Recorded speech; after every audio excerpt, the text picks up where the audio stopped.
ಕನಕಪುರ ಮಾನವರನ್ನು ಕಳ್ಳಸಾಗಾಣಿಕೆ ಮಾಡುವ ಮೂಲಕ ಮಾನವ ಹಕ್ಕುಗಳ ಉಲ್ಲಂಘನೆಯಾಗುತ್ತಿದೆ ಎಂದು ಶಿವನಹಳ್ಳಿ ಗ್ರಾಮ ಪಂಚಾಯಿತಿ ಅಭಿವೃದ್ಧಿ ಅಧಿಕಾರಿ ಎಸ್.ಎಂ. ಕೃಷ್ಣಮೂರ್ತಿ ಹೇಳಿದ್ದಾರೆ. ತಾಲೂಕು ಆಡಳಿತ, ತಾಲೂಕು ಪಂಚಾಯಿತಿ, ಕಾನೂನು ಸೇವೆಗಳ ಪ್ರಾಧಿಕಾರ, ಪೊಲೀಸ್ ಇಲಾಖೆ, ಮಹಿಳಾ ಮತ್ತು ಮಕ್ಕಳ ಅಭಿವೃದ್ಧಿ ಇಲಾಖೆ, ಕಾರ್ಮಿಕ ಇಲಾಖೆ, ಸಮಾಜ ಕಲ್ಯಾಣ ಇಲಾಖೆ, ಆರೋಗ್ಯ ಮತ್ತು ಕುಟುಂಬ ಕಲ್ಯಾಣ ಇಲಾಖೆ, ಶಿಕ್ಷಣ ಇಲಾಖೆ, ಕನಕಪುರ ತಾಲೂಕು ವಿವಿಧ ಇಲಾಖೆಗಳ ಸಹಯೋಗದೊಂದಿಗೆ ಶಿವನಹಳ್ಳಿ ಗ್ರಾಮ ಪಂಚಾಯಿತಿಯಲ್ಲಿ ಹಮ್ಮಿಕೊಳ್ಳಲಾಗಿದ್ದ ಮಾನವ ಕಳ್ಳಸಾಗಾಣಿಕೆ ತಡೆ ದಿನಾಚರಣೆಯ ಅಧ್ಯಕ್ಷತೆ ವಹಿಸಿ ಅವರು ಮಾತನಾಡಿದರು. ಇಂದು ಜಾಗತಿಕವಾಗಿ ಸಮಾಜವನ್ನು ಪೀಡಿಸುತ್ತಿರುವ ಸಂಕೀರ್ಣ ಸಮಸ್ಯೆಯಾಗಿದೆ. ಆಧುನಿಕ ಸಮಾಜದ ಗುಲಾಮಗಿರಿಯ ವಸ್ತುವಾಗಿದೆ. ಈ ಮೂಲಕ ಬಲವಂತ ದುಡಿಮೆಗೆ ದೂಡಲಾಗುತ್ತಿದೆ ಎಂದು ಹೇಳಿದರು. ಈ ರೀತಿ ಕಳ್ಳಸಾಗಾಣಿಕೆಯಾದ ಮಹಿಳೆಯರ ಲೈಂಗಿಕ ಗುಲಾಮಗಿರಿಗೆ ದೂಡಲಾಗುತ್ತಿದೆ. ವಾಣಿಜ್ಯ ಮತ್ತು ಲೈಂಗಿಕ ಶೋಷಣೆ ಉದ್ದೇಶಕ್ಕಾಗಿ ಮಾನವ ವ್ಯಾಪಾರವಾಗಿರುವುದು ಮಾನವ ಕಳ್ಳಸಾಗಾಣಿಕೆ ಅಥವಾ ಮಾನವ ಸಾಗಾಣಿಕೆ ಆಗಿದೆ ಎಂದು ಹೇಳಿದರು. ವಕೀಲರಾದ ಪ್ರಕಾಶ್ ಅವರು ಮಾತನಾಡಿ, ಕಳ್ಳಸಾಗಾಣಿಕೆಯಾದ ಮಕ್ಕಳನ್ನು ಕಾರ್ಮಿಕರನ್ನಾಗಿಯೂ ಮಹಿಳೆಯರನ್ನು ಲೈಂಗಿಕ ಶೋಷಣೆಗಾಗಿ ಬಳಸಿಕೊಳ್ಳಲಾಗುತ್ತದೆ. ಈ ಕೃತ್ಯಕ್ಕೆ ಒಮ್ಮೆ ಬಳಸಿಕೊಂಡ ಮಕ್ಕಳು ಅಥವಾ ಮಹಿಳೆಯರು ಕುಟುಂಬದ ವಾತಾವರಣವನ್ನು ನಿರಾಕರಿಸುತ್ತಾರೆ ಎಂದು ತಿಳಿಸಿದರು. ಕಳ್ಳಸಾಗಾಣಿಕೆಯಾದವರನ್ನು ಭಿಕ್ಷಾಟನೆ, ಪಿಕ್ ಪ್ಯಾಕೆಟ್, ಡ್ರಗ್ಸ್ ಸಪ್ಲೈಯರ್ ಆಗಿ ತೊಡಗಿಸಿಕೊಳ್ಳಲಾಗುತ್ತದೆ. ಹಾಗೆಯೇ ಅಂಗಾಂಗ ಕಸಿಯಂಥ ಕಾನೂನು ಬಾಹಿರ ಚಟುವಟಿಕೆಗಳಿಗೆ ಬಳಸಿಕೊಳ್ಳಲಾಗುತ್ತದೆ.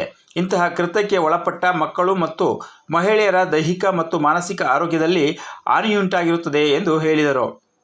ಈ ಸಂದರ್ಭದಲ್ಲಿ ಅಧ್ಯಕ್ಷರಾದ ಎಸ್.ಕೆ. ವೀರಭದ್ರಯ್ಯ, ಉಪಾಧ್ಯಕ್ಷರಾದ ರತ್ನಮ್ಮಬಾಯಿ, ನೋಡಲ್ ಅಧಿಕಾರಿ ಉಮೇಶ್ ಬಾಬು, ಸಾಮಾಜಿಕ ಲೆಕ್ಕ ಪರಿಶೋಧನಾ ಸಂಯೋಜಕಿ ಕಮಲಮ್ಮ, ಸದಸ್ಯರಾದ ರಾಜಣ್ಣ, ಪ್ರಕಾಶ್, ಶ್ರೀನಿವಾಸ್, ರಾಜೇಶ್ವರಿ, ಚಿಕ್ಕತಾಯಮ್ಮ, ವೆಂಕಟಮ್ಮ, ಗೌರಿಬಾಯಿ, ಸರೋಜಿಬಾಯಿ, ಸಿಡಿಪಿಒ ನಾರಾಯಣ್, ಕಾರ್ಯದರ್ಶಿ ಎಸ್.ಎಸ್. ಸಭೆಯಲ್ಲಿ ಭಾಗವಹಿಸಿದ್ದರು. ನಮ್ಮ ಗ್ರಾಮ ಪಂಚಾಯತಿಯ ಮಾಜಿ ಜನಪ್ರತಿನಿಧಿಗಳು ಬಂದಿರ, ನಮ್ಮ ಗ್ರಾಮ ಪಂಚಾಯತಿ ಸಿಬ್ಬಂದಿಗಳು ಬಂದಿರ, ಸಾಮಾಜಿಕ ಲೆಕ್ಕ ಪರಿಶೋಧನಾ ವರದಿ ಒಂದು ನೆಕ್ಸ್ಟ್ ಇದೆ. ಕಮಲಮ್ಮ ಮೇಡಮ್ ದಯವಿಟ್ಟು ಸ್ಟೇಜ್ ಬನ್ನಿ ಇಲ್ಲಿ ಪರವಾಗಿಲ್ಲ. ನಮ್ಮ ಸಾಮಾಜಿಕ ಲೆಕ್ಕ ಪರಿಶೋಧನಾ ವರದಿಯ ತಾಲೂಕು ಸಮಿತಿಗಳ ಶ್ರೀಮತಿ ಕಮಲಮ್ಮ ಇದ್ದಾರೆ, ನಮ್ಮ ಗ್ರಾಮ ಪಂಚಾಯತ್ ಸಿಬ್ಬಂದಿಗಳು ಇದ್ದೀರಾ, ಎಲ್ಲ ಸಾರ್ವಜನಿಕರು ಇದ್ದೀರಾ, ನಮ್ಮ ಮಾಧ್ಯಮ ಸ್ನೇಹಿತರು ಎಲ್ಲರೂ ಕೂಡ ಇಲ್ಲಿ ಬಂದಿರುವ ಈ ಕಾರ್ಯಕ್ರಮ ಆಗಿರುವಂಥ ಎಲ್ಲರೂ ಸರ್ವರಿಗೂ ಕೂಡ ನಾನು ವೈಯಕ್ತಿಕವಾಗಿ ಮತ್ತೆ ಬಹಳ ಮುಖ್ಯವಾಗಿ ಅಂಗನವಾಡಿ ಕಾರ್ಯಕರ್ತರು ಬಂದಿದ್ದೀರಾ, ಇತರ ಇಲಾಖಾ ಅಧಿಕಾರಿಗಳು ಕೂಡ ಬಂದಿದ್ದೀರಾ, ಎಲ್ಲರೂ ಕೂಡ ನಾನು ಸರ್ವರಿಗೂ ಸ್ವಾಗತ ಕೊಡ್ತೀನಿ. ನಮಸ್ಕಾರ. ಈಗ ಸ್ವಲ್ಪ ಈ ಕಡೆ ನೋಡಿ ಸರ್.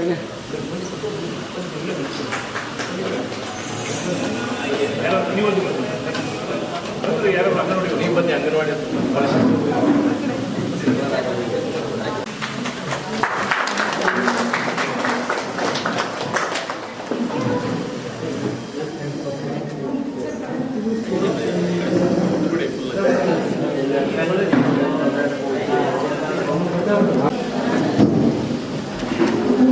ಮಾನವ ಕಳ್ಳ ಸಾಗಣೆ ತಡೆ ದಿನಾಚರಣೆ ಪ್ರಯುಕ್ತ ಈ ಒಂದು ಕಾರ್ಯಕ್ರಮದಲ್ಲಿ ಹಾಜರಿರುವಂಥ ಸಿಡಿಪಿಒ ನಾರಾಯಣರಾವ್ ಆಗಮಿಸಿದ ಅವರು ಈ ಕಾರ್ಯಕ್ರಮ ಕುರಿತು ಪ್ರಾಸ್ತಾವಿಕ ಮಾತಾಡಬೇಕು ಕೋರ್ಕೋತೀನಿ.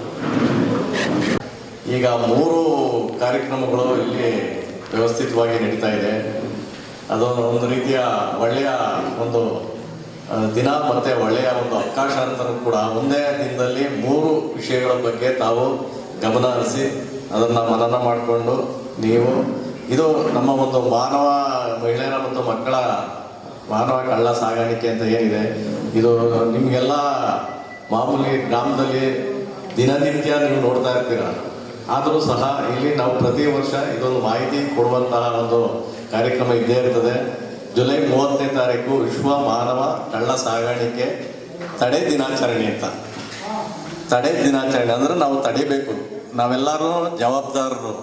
ಏನು ನಾವು ಸರ್ಕಾರ ಇಲಾಖೆಗಳಿದೆ, ಸಂಘ ಸಂಸ್ಥೆ ಇದೆ, ಮತ್ತು ಏನು ನಮ್ಮ ಜನಪ್ರತಿನಿಧಿಗಳು ಜಿಲ್ಲಾ ಪಂಚಾಯಿತಿ, ತಾಲೂಕ್ ಪಂಚಾಯಿತಿ ಆಗಿರ್ಬೋದು, ಗ್ರಾಮ ಪಂಚಾಯಿತಿ ಸದಸ್ಯರು, ಅಧ್ಯಕ್ಷರು ಮತ್ತು ಗ್ರಾಮದ ಎಲ್ಲ ಒಂದು ಸಮುದಾಯ, ಜನ ಸಮುದಾಯ ಏನಿದೆ, ಸಾರ್ವಜನಿಕರು ಎಲ್ಲ ಸೇರಿದ್ರು ಮಾತ್ರ ಈ ಒಂದು ಕಾರ್ಯಕ್ರಮ ಯಶಸ್ವಿ ಆಗ್ತದೆ. ಈಗೇನು ಈ ದಿನ ವಿಶ್ವ ಮಾನವ ಕಳ್ಳ ಸಾಗಾಣಿಕೆ ತಡೆ ದಿನಾಚರಣೆಯನ್ನು ಇಡೀ ವಿಶ್ವದಾದ್ಯಂತ ಇದು ಆಚರಣೆ ಮಾಡ್ತಾ ಇದೆ. ಅಂದರೆ ಆಚರಣೆ ಅಲ್ಲ, ಇದು ಒಂದು ಕಾರ್ಯಾಗಾರ, ಈ ಥರ ಸಭೆ ಇದು ಮಾಡಿ ಹೆಚ್ಚಿನ ಮಾಹಿತಿ ಜನಸಾಮಾನ್ಯರಿಗೆ ತಿಳಿಸುವಂಥದ್ದು ಒಂದು ಕಾರ್ಯಕ್ರಮ ಇದು. ಏನು ಮಾನವ ಕಳ್ಳ ಸಾಗಣೆ ಅಂತ ಏನು ನಡೀತದೆ ನಿಮಗೆಲ್ಲ ಗೊತ್ತೇ ಇರ್ತದೆ. ಏನು 18 ವರ್ಷದೊಳಗಡೆ ಮಕ್ಕಳು ಕಂಪಲ್ಸರಿಯಾಗಿ ಶಿಕ್ಷಣ ಓದಬೇಕು, ಅಂದರೆ ವಿದ್ಯಾಭ್ಯಾಸ ಮಾಡಿಸ್ಬೇಕು. ಅವ್ರಿಗೆ ಯಾವುದೇ ರೀತಿಯ ಒಂದು ಕೆಲಸ ಕಾರ್ಯಕ್ಕೆ ಕಳಿಸಬಾರ್ದು. ಮತ್ತೆ ಹಿಂದುಳಿತಾ ಇದ್ದೀವಿ ಅಂದರೆ ನಮ್ಮ ಮಕ್ಕಳಿಗೆ ನಾವು ವಿದ್ಯಾಭ್ಯಾಸ ಕೊಟ್ಟರಲ್ವಾ, ಏನಾಗ್ತದೆ ಅಂದರೆ ಆ 18 ವರ್ಷದೊಳಗಡೆ ನಾವೇನೇ ಮಕ್ಕಳೇ ಆಗಲಿ ಮಹಿಳೆಯರಾಗಲಿ ಯಾರೇ ಆಗಲಿ ಅವ್ರನ್ನ ನಾವು ದುಡಿಸ್ಕೊಳ್ಳೋದಾಗ್ಲಿ ಇನ್ನೊಂದಾಗಲಿ ಮಾಡಿದಾಗ ಅವರು ಮತ್ತೆ ಅವ್ರಿಗೆ ಏನು ದೈಹಿಕವಾಗಿ ಮಾನಸಿಕವಾಗಿ ಮತ್ತು ಸಾಮಾಜಿಕವಾಗಿ ಶೋಷಣೆಗೆ ಒಳಗಾಗ್ತಾರೆ. ಇಡೀ ಜೀವನ ಅವರು ಶೋಷಣೆಯಲ್ಲೇ ಕಾಲ ಕಳಿಬೇಕಾಗ್ತದೆ. ಆ ಒಂದು ನಿಟ್ಟಿನಲ್ಲಿ ಎಲ್ಲ ಏನು ನಮ್ಮ ಇಲಾಖೆಗಳಿದೆ, ಇಲಾಖೆಯ ಸಮನ್ವಯತೆಯಿಂದ ಹಾಗೂ ಎಲ್ಲ ಸಂಘ ಸಂಸ್ಥೆಗಳು, ಮುಖಂಡರುಗಳು ಮತ್ತೆ ಏನು ನಮ್ಮ ಗ್ರಾಮ ಸಮುದಾಯ ಏನಿದೆ ಎಲ್ಲರೂ ಸೇರಿ ಈ ಒಂದು ಮಾಹಿತಿ ಸೇವೆಯನ್ನು ಎಲ್ಲ ಜನತೆಗೆ ತಿಳಿಸ್ಬೇಕು. ಇದ್ರ ಬಗ್ಗೆ ತಾವು ಸಹ ಅರಿವು ಇರಬೇಕು ನಿಮ್ಮಲ್ಲೂ ಅಂತ ಹೇಳಿ ಈ ಒಂದು ಕಾರ್ಯಕ್ರಮನ ಇಲ್ಲಿ ಪಂಚಾಯತಿಯ ವ್ಯಾಪ್ತಿಯ ಎಲ್ಲ ಪಂಚಾಯತಿನಲ್ಲೂ ನಡೀತಾ ಇದೆ. ವಿಶೇಷವಾಗಿ ತಾಲೂಕಿನಲ್ಲಿ ಏನು ಜಿಲ್ಲಾ ಕಾನೂನು ಸೇವಾ ಪ್ರಾಧಿಕಾರ, ತಾಲೂಕು ಕಾನೂನು ಸೇವಾ ಪ್ರಾಧಿಕಾರದವರು 5 ಗ್ರಾಮ ಪಂಚಾಯತಿಯನ್ನು ವಿಶೇಷವಾಗಿ ಆಯ್ಕೆ ಮಾಡಿ ಅಲ್ಲಿ ನಮಗೆ ಪ್ಯಾನಲ್ ಇವ್ರನ್ನ ಲಾಯರ್ ಕಳಿಸಿದ್ದಾರೆ. ಪ್ಯಾನಲ್ ಲಾಯರ್ ಪ್ರಕಾಶ್ ಅವರಿದ್ದಾರೆ. ಅವರು ಈ ಲೀಗಲ್ ಆಗಿ ಏನೇನೆಲ್ಲ ಸಮಸ್ಯೆ ಆಗ್ತದೆ ಅನ್ನೋದ್ರ ಬಗ್ಗೆ ನಿಮಗೆ ಸವಿಸ್ತಾರವಾಗಿ ತಿಳಿಸ್ಕೊಡ್ತಾರೆ. ಈ ಒಂದು ಕಾರ್ಯಕ್ರಮದಲ್ಲಿ ತಾವೆಲ್ಲ ಭಾಗವಹಿಸಿದ್ದೀರಾ. ಇದರ ಉಪಯೋಗವನ್ನು ಪಡೆದು ಇತರರಿಗೂ ಈ ಮಾಹಿತಿನ ನೀಡಿ, ಅದೇ ರೀತಿ ಈ ಥರ ಸಮಸ್ಯೆಗಳೇನಾದ್ರೂ ಇಮಿಡಿಯೇಟಾಗಿ ನಿಮಗೆ ನಮ್ಮ ಮಾಹಿತಿಗೆ ತಗೊಬನ್ನಿ. ನಮ್ಮ ಪಂಚಾಯತಿಗಾಗಿರ್ಬೋದು, ನಮ್ಮ ಇಲಾಖೆಗಾಗಿರ್ಬೋದು, ಆರೋಗ್ಯ ಇಲಾಖೆ ಯಾವುದೇ ಇಲಾಖೆಗೆ ತಂದರೆ ಇಮಿಡಿಯೇಟಾಗಿ ನಿಮಗೆ ಅದಕ್ಕೆ ನೆರವು, ಭರವಸೆ ಮತ್ತು ನಿಮಗೆ ಕಾನೂನು ನೆರವು ಸಹ ಸಿಗ್ತದೆ. ಈ ಥರದ ಪ್ರಕರಣಗಳಲ್ಲಿ ಉಚಿತವಾಗಿ ಕಾನೂನು ನೆರವು ನಿಮಗೆ ಜಿಲ್ಲಾ ಕಾನೂನು ಸೇವಾ ಪ್ರಾಧಿಕಾರದಿಂದ ಮತ್ತು ತಾಲೂಕು ಕಾನೂನು ಸೇವಾ ಪ್ರಾಧಿಕಾರ ಯಾವುದೇ ಪ್ರಕರಣ ಇರಲಿ, ವರದಕ್ಷಿಣೆ ಇರ್ಬೋದು, ಕೌಟುಂಬಿಕ ದೌರ್ಜನ್ಯ ಇರ್ಬೋದು, ಅಥವಾ ಬಾಲ್ಯ ವಿವಾಹ ಇರ್ಬೋದು, ಜೀತ ಪದ್ಧತಿ ಇರ್ಬೋದು, ಕಳ್ಳ ಸಾಗಾಣಿಕೆ ಇರ್ಬೋದು, ಯಾವುದೇ ಇದ್ರು ಈ ಥರದ್ದು ಪ್ರಕರಣಗಳಲ್ಲಿ ಸಿಲುಕಿಕೊಂಡಾಗ ನಿಮಗೆ ಎಲ್ಲ ರೀತಿಯ ನೆರವನ್ನು ತಾಲೂಕು ಮಟ್ಟ ಮತ್ತು ಜಿಲ್ಲಾ ಮಟ್ಟದಲ್ಲಿ ನ್ಯಾಯಾಲಯದ ಮುಖಾಂತರ ಉಚಿತ ಕಾನೂನು ನೆರವು ಸಿಗ್ತದೆ. ಏನು ಜನಸಮುದಾಯವನ್ನು ನಮ್ಮ ಸಮಾಜದಿಂದ ಉತ್ತಮ ಮಟ್ಟಕ್ಕೆ ಅವ್ರನ್ನ ತಗೊಂಡೋಗಿ ಅವರ ಒಂದು ಜೀವನ ಮಟ್ಟವು ಸುಧಾರಿಸಲಿ, ಅವರ ಒಂದು ಆರ್ಥಿಕ ಮತ್ತು ಸಾಮಾಜಿಕ ಮತ್ತು ಎಲ್ಲ ರೀತಿಯ ರಂಗದಲ್ಲಿ ಅವರು ಸಹ ಮುಂದೆ ಬರಲಿ ಅಂತ ಹೇಳ್ತಾ ನನ್ನ ಈ ವಿಷಯವನ್ನು ತಿಳಿಸಲಿಕ್ಕೆ ನಮಗೆ ಅವಕಾಶ ಮಾಡಿಕೊಡುತ್ತ ತಮ್ಮ ಈ ಸಭೆಯ ಎಲ್ಲ ಗೌರವಾನ್ವಿತ ವೇದಿಕೆ ಮೇಲಿರುವ ಎಲ್ಲ ಗಣ್ಯರಿಗೆ ಹಾಗೂ ಮುಂಭಾಗದಲ್ಲಿರುವ ಎಲ್ಲ ಒಂದು ನಮ್ಮ ಜನ ಸಮುದಾಯದವರಿಗೆ ನನ್ನ ನಮಸ್ಕಾರಗಳನ್ನು ತಿಳಿಸ್ತಾ ನನ್ನ ಮಾತುಗಳನ್ನ ಮುಗಿಸ್ತೀನಿ. ನಮಸ್ಕಾರ.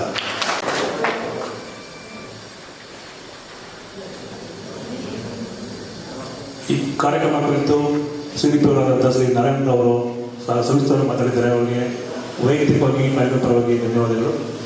ಹಾಗೆ ನಾವು ಮಾನವ ಕಳ್ಳ ಸಾಗಣೆ ಸಂಬಂಧಪಟ್ಟಾಗಿ ಮಾತಾಡೋದಾದರೆ ನಾವೆಲ್ಲ ಪೇಪರಲ್ಲಿ ಟಿವಿ ನೋಡ್ತಾ ಇದ್ದೀವಿ. ಇವತ್ತು ಕೂಡ ದುಬೈಲಿ ಕೆಲಸ ಕೊಡಿಸ್ತೀನಿ ಅಥವಾ ಬೇರೆ ವಿದೇಶದಲ್ಲಿ ಕೆಲಸ ಕೊಡಿಸ್ತೀನಿ ಅಂತ ಅಂದ್ಬಿಟ್ಟು ಓದಿರುವಂಥವ್ರನ್ನ ಅಮಾಯಕರ ಗಂಡು ಮಕ್ಕಳು ಅಥವಾ ಹೆಣ್ಮಕ್ಳುಗಳನ್ನ ಮೋಸ ಮಾಡಿ ನಂಬಿಸಿ ಅವ್ರಿಗೆ ಆಮಿಸಲ್ಲಿ ಹೆಚ್ಚಿನ ಸಂಬಳ ಕೊಡ್ತೀವಿ, ವಿದ್ಯೆ ಸವಲತ್ತು ಕೊಡ್ತೀವಿ, ಆಮಿಸಲ್ಲಿ ಕೊಟ್ಕೊಂಡು ಅವ್ರನ್ನ ತಗೊಂಡೋಗ್ತಾರೆ. ಅಲ್ಲಿ ಅವ್ರಿಗೆ ಕೊಡಬಾರ್ದಂಥ ಚಿತ್ರಹಿಂಸೆ ಕೊಡುವಂಥದ್ದು ಮತ್ತು ವೇಶ್ಯಾವಾಟಿಕೆ ಜೋಡಿಸುವಂಥದ್ದು ನಾವೆಲ್ಲ ನೋಡ್ತಾ ಇದ್ದೀವಿ. ಬರೀ ವಿದೇಶನೇ ಅಲ್ಲ, ಇವನ್ ಬಾಂಬೆಲಿ ಕೆಲಸ ಕೊಡ್ತಾರೆ, ಡೆಲ್ಲಿ ಕೆಲಸ ಕೊಡಿಸ್ತಾರೆ, ಕಲ್ಕತ್ತೆ ಕೊಡಿಸ್ತಾರೆ, ಆ ಕಂಪ್ನಿ ಈ ಕಂಪ್ನಿ 1 ಲಕ್ಷ, 1 ಗಂಟೆಗೆ 1 ಲಕ್ಷ ನಾವು ಪೇಪರಲ್ಲಿ ಟಿವಿಲಿ ನೋಡ್ತೀವಿ.